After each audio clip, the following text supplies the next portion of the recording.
El aventón mortal, la vida robada de Daniela Olate y la lucha por un femicidio no íntimo. Era una noche fría de julio, en la remota comuna de Florida, región del Bío-Bío. Una joven esperaba, como tantas otras veces, un transporte que nunca llegaba. Decidió aceptar un aventón, un acto de necesidad cotidiana en un país donde el transporte público abandona a los más vulnerables. Esa decisión la llevaría a un encuentro con la maldad absoluta. Este es el relato de los últimos momentos de Daniela, de la investigación que conmocionó a Chile y de la batalla judicial por un veredicto que haría historia, enfrentando por primera vez la figura legal más cruda, el femicidio cometido por un completo desconocido. Una historia sobre la desprotección, la ingeniería inversa del horror y el dolor de una familia que transformó su luto en una exigencia de justicia con nombre propio. Advertencia: el siguiente documental contiene descripciones detalladas y sensibles sobre un caso real de violencia extrema contra una mujer. Se aborda el crimen, la investigación y los procesos judiciales con el máximo respeto hacia la víctima y su familia. Pero algunos contenidos pueden ser perturbadores para ciertas audiencias. Se recomienda discreción. La narrativa se basa en información fiscal, reportes policiales y cobertura mediática oficial del caso. El silencio en los caminos de tierra de Florida, en la región del Bío-Bío, tiene una cualidad distinta después del anochecer. Es un silencio cargado de la ausencia, de buses, de taxis, de la más mínima frecuencia de transporte público que comunique las villas y los sectores rurales con el centro de la comuna o con la Gran Concepción. Este no era un problema nuevo. Durante años, los vecinos lo habían denunciado, y entre esas voces, siendo apenas una niña, había estado la de Daniela Olate. Con una lucidez infantil que delataba la gravedad de la falla, ella había alzado su voz para señalar lo peligroso que era para todos, especialmente para las mujeres, depender del azar o de la buena voluntad de un extraño para llegar a casa. Sus palabras, dichas años atrás en una feria ciudadana, se convertirían en un eco profético y desgarrador en julio de 2024. El martes 16 de julio de 2024 era un día más para Daniela. Una joven de 23 años, descrita por quienes la conocían como una persona de corazón enorme, siempre dispuesta a ayudar. Esa noche, su objetivo era noble y concreto: llevar medicamentos a su abuela.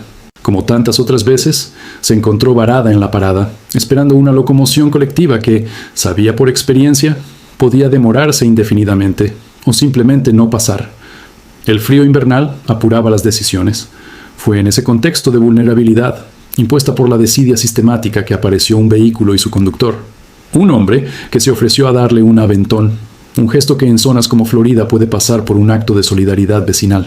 Daniela, con pragmatismo y quizás con una pizca de inquietud, aceptó. Pero su instinto de supervivencia estaba alerta. Mientras viajaba en ese auto con un desconocido, Daniela tomó su teléfono celular y escribió un mensaje a su hermana.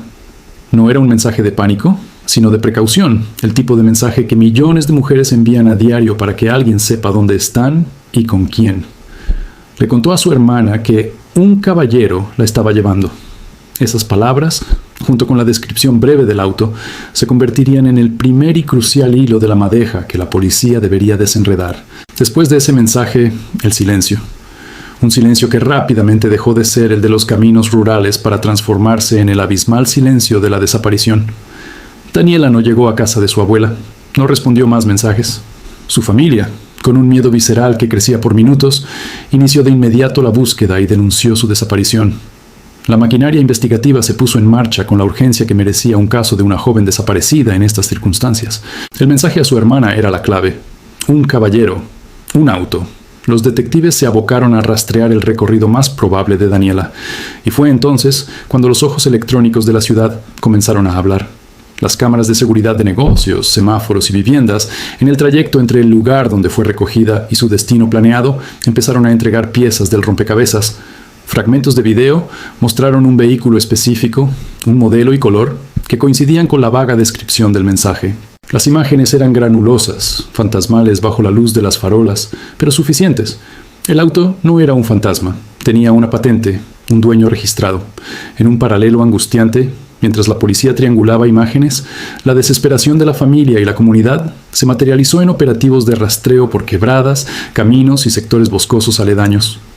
El paisaje mismo de Florida, con sus áreas verdes y recovecos poco transitados, se volvió un escenario de pesadilla. Y la pesadilla se materializó. Días después de la desaparición, en un lugar boscoso, un sitio destinado al descanso bucólico, pero que se transformó en la tumba de Daniela, su cuerpo fue hallado. Las primeras informaciones forenses fueron brutales. Múltiples heridas cortopunzantes, un ataque de una ferocidad que hablaba de un odio irracional, de una violencia que buscaba no solo matar, sino destruir. La noticia conmocionó no solo a Florida, sino a todo el país. La joven que había pedido mejor transporte público por su seguridad había sido asesinada tras verse forzada a aceptar un aventón. Con el cuerpo de la víctima encontrado y la evidencia del vehículo en movimiento, la investigación dio un giro acelerado hacia la captura. El auto visto en las cámaras llevó a los investigadores hasta un hombre: José Eduardo Morales Morales. 4 días después de la desaparición de Daniela, el 20 de julio de 2024, la policía lo detuvo. No fue un operativo espectacular, fue el frío y metódico resultado de seguir un rastro digital y testimonial.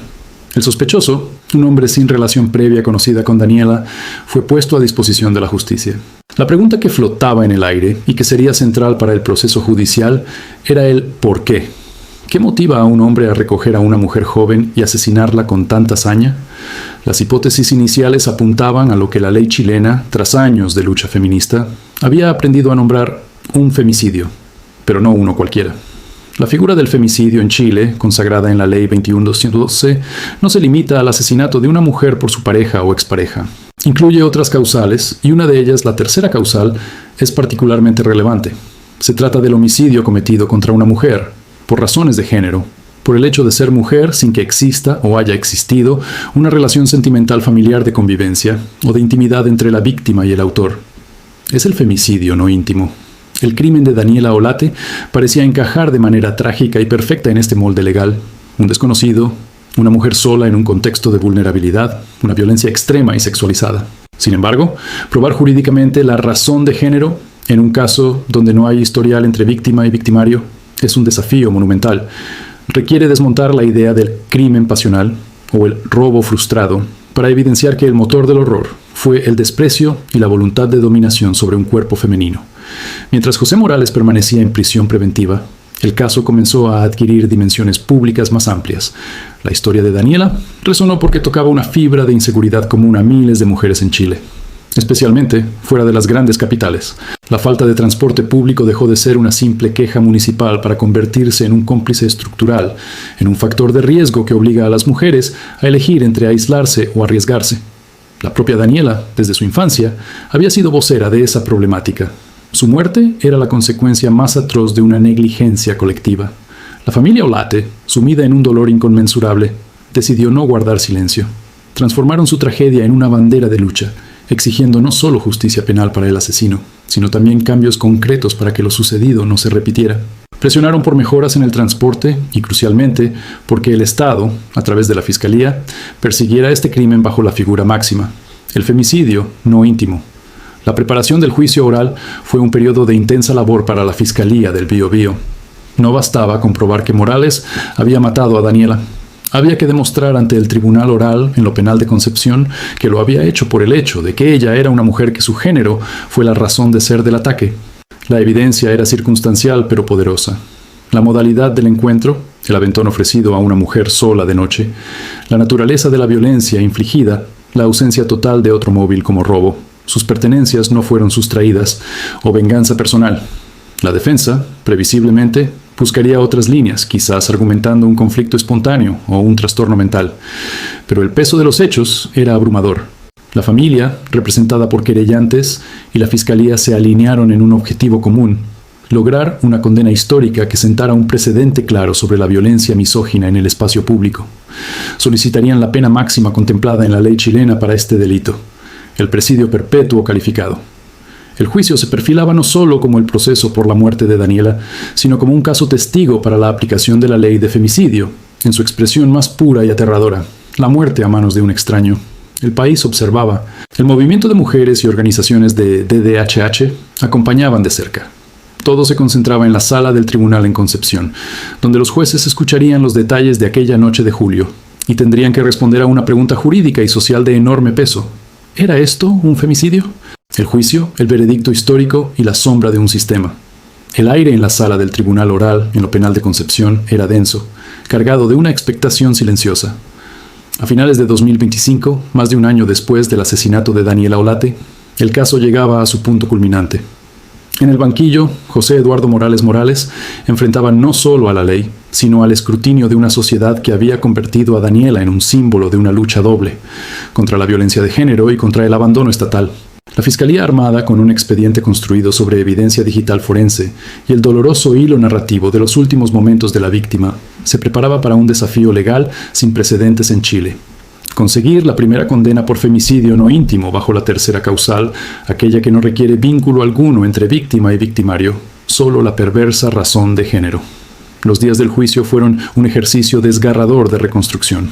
La Fiscalía desplegó sus pruebas con meticulosidad. Las imágenes de las cámaras de seguridad ahora vistas en la pantalla de la sala mostraban la secuencia fría e impersonal. El auto de Morales, circulando la figura de Daniela, ingresando al vehículo, el trayecto que se desviaba de la ruta lógica hacia la casa de su abuela. Pero la evidencia más poderosa era intangible y se leía en los mensajes de Instagram. El chat entre Daniela y su hermana fue proyectado.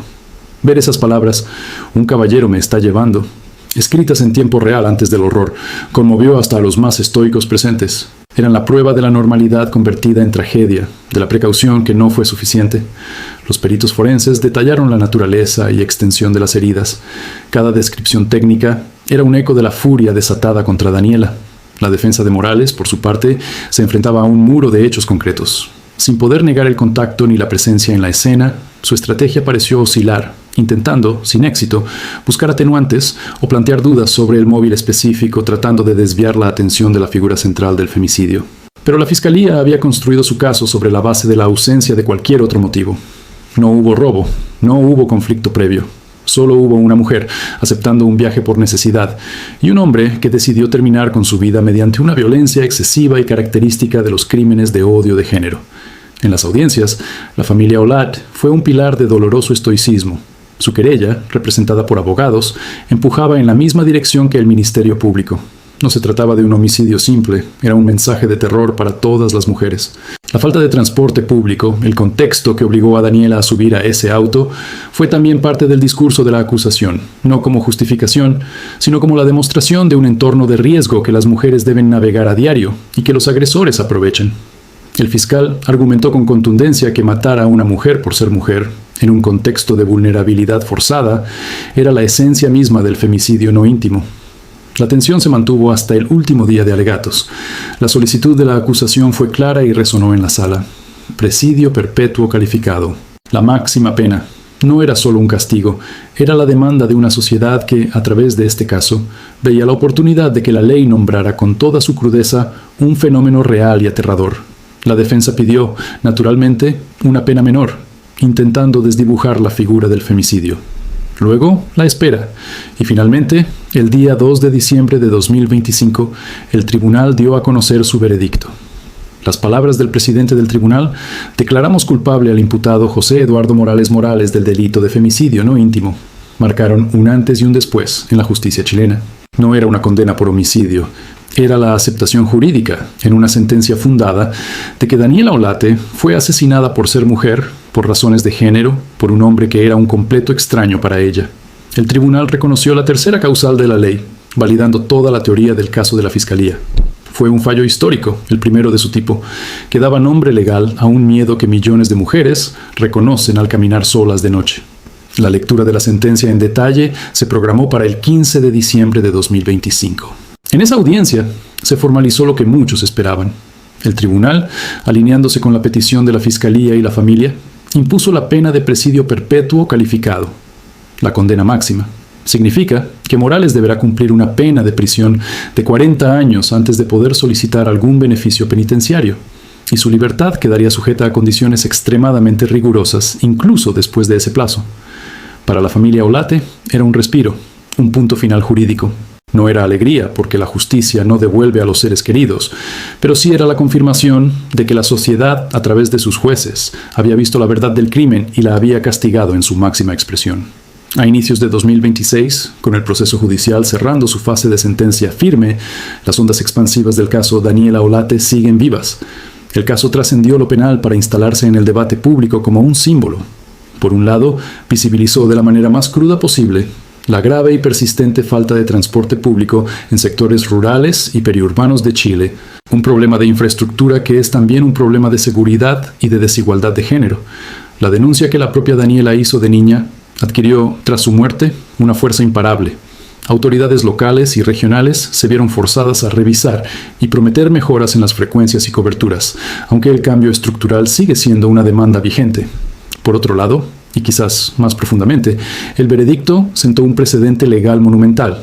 Demostró que es posible investigar, procesar y condenar un femicidio sin relación previa, venciendo el escepticismo inicial sobre la dificultad de probar el ánimo de género en tales circunstancias. Abrió la puerta para que otros casos similares sean encarados con esta figura, mandando un mensaje claro a los potenciales agresores y, más importante, de validación a las víctimas y sus familias. La ley puede ver y puede nombrar la misoginia más pura, aquella que ataca en la sombra de lo casual. La familia Olate, desde su dolor insondable, se ha convertido en un faro de resistencia. Han utilizado su voz para mantener viva la memoria de Daniela no solo como una víctima, sino como la joven, solidaria y luchadora que era. Su rostro y su historia son ahora parte de la cartografía del feminismo chileno, un recordatorio de que la lucha contra la violencia machista debe darse en todas las esferas, en la justicia penal, en las políticas públicas de transporte y urbanismo, y en el cambio cultural que erradique la idea de que los cuerpos de las mujeres son territorios disponibles para la violencia. El caso del aventón mortal en Florida, por tanto, no concluye con la condena a Morales. Su legado es dual. Es una herida abierta sobre la desprotección estructural de las mujeres en espacios públicos y al mismo tiempo es un hito de esperanza en la capacidad del sistema judicial para evolucionar, para nombrar los monstruos correctamente y para impartir la justicia con la severidad que la sociedad exige. Daniela Olate no fue solo una joven que murió de manera trágica. Fue la persona cuyo caso obligó a Chile a mirar de frente una de las formas más terroríficas de femicidio y a actuar desde la ley para que no quede impune. Esta ha sido la historia de Daniela, una vida interrumpida por la violencia más cobarde, pero cuyo nombre hoy resuena en los libros de leyes y en la conciencia de un país. Su caso nos recuerda que la justicia, aunque llega con el peso doloroso de la pérdida, es un faro necesario. Desde este espacio honramos su memoria, reiterando nuestro compromiso de contar estas historias, de dar voz a los que ya no la tienen, y de presionar por un mundo donde ninguna mujer tenga que arriesgar su vida por la simple necesidad de llegar a casa. Si este documental te ha conmovido, te ha informado o te ha hecho reflexionar, te invitamos a que nos apoyes. Suscríbete a nuestro canal y activa la campanita para no perderte nuestros próximos contenidos. Dale like a este video, ya que con ello nos ayudas a que el algoritmo difunda estos temas cruciales. Comparte este documental. Que la historia de Daniela y la lucha por justicia no se olviden. Tu suscripción es el combustible para que sigamos investigando, narrando y exigiendo. Juntos podemos ayudar a que más historias como esta no se repitan. Gracias por vernos hasta el final.